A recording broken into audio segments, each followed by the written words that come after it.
oil is not exactly very sustainable, and selfish in quotes, dubious in quotes, allegedly, please, individuals would love to influence the oil sector. And I knew that in no little time, I wasn't going to have that stable source of income that I required. And then my story began. I then sought after more sustainable sector that has little or no influence from those people I described earlier. Food is something we need to survive.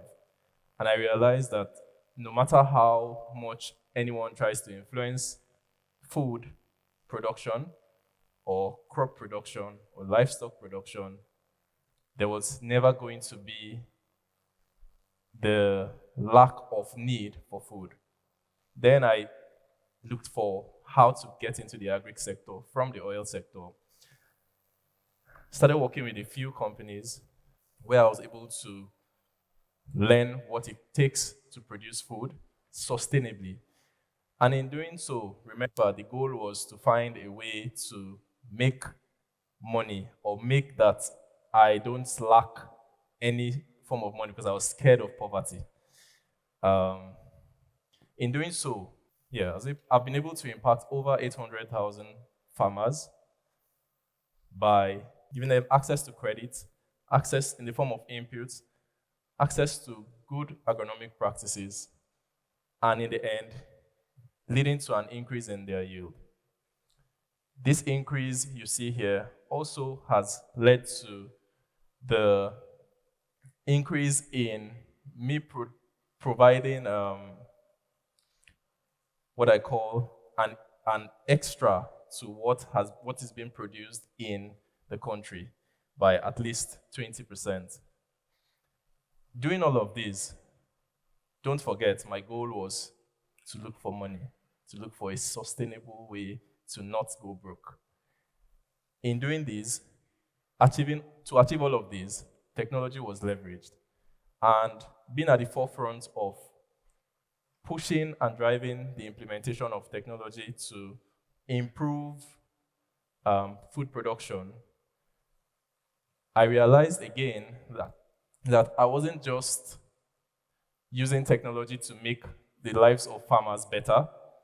I realized that these farmers were growing from living in mud-built houses with thatched roofs to having structures that are built with cement, just like the one we're in, to living in modern in houses with modern roofing sheets on their heads.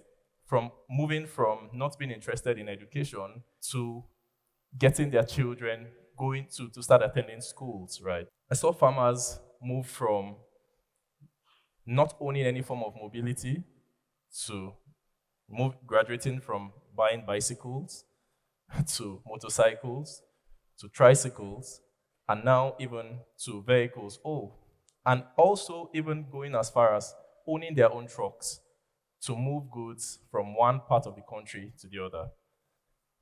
That sparked my interest. It showed me that chasing money alone was not good enough.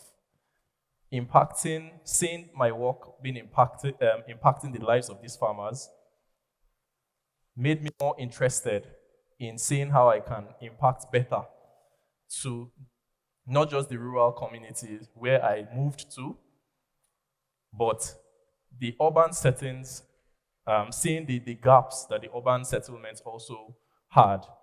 Because I was at the forefront of deploying the technological tools we used, it sparked my interest, like I said. I was very interested in using technology and maximizing technology in every single aspect.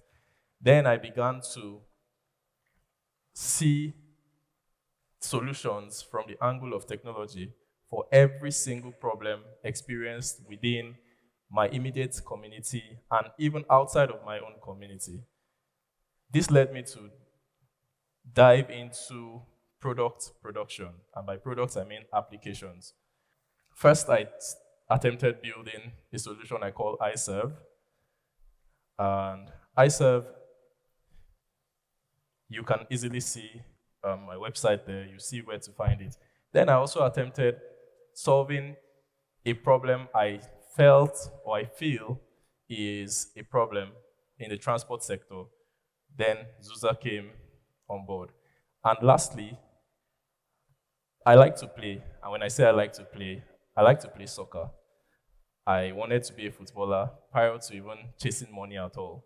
But of course, our African parents will never let us, back then, will never let us thrive in that angle. All they wanted was for us to go to school. Um, but growing up, I realized that I could actually still do something in line with soccer or sports generally to make people like me, young people like me or younger than me who intend to go pro in the sports sector to be seen. And then Atlas Hive came to birth. At Atlas Hive, the goal for us is to, like I said, get young sports enthusiasts to be seen by people who are interested in them outside of Nigeria. I've seen that the gap exists between agents, scouts abroad who look for talented individuals in Africa, in Nigeria, and because of our issues, right? We have insecurity issues, we have other forms of issues. They can't exactly come down to any community and source for us, right? So I'm trying to close that gap, and I hope that with Atlas Hive, I'll be able to achieve that. So, I mean, this easily shows where we're headed from managing, making the players being able to identify sports facilities to helping the vendors or sports facility owners manage their facilities, and then, of course, linking the players to scouts. And I've been able to do all of this, like I said, because of my interest in technology. And to make that easy to understand, what these experiences generally have done to me is they've made me see beyond money. They've made me appreciate when one gets to impact in people's lives. It also made me to be resilient because, of course, I've caught a lot of stories that have happened in between, and at the end of the day, appreciate technology even better. Now, you ask yourself, in a short period of time, because this is between 2018 till date, how did I get to achieve all of this? First of all, I stayed very focused on the goal. And then secondly, I embraced collaboration amongst people, like minds. And lastly, I stayed honest. We have a very interesting trait. We from this part of the country, I dare say I'm from this part of the country because I was born and brought up here.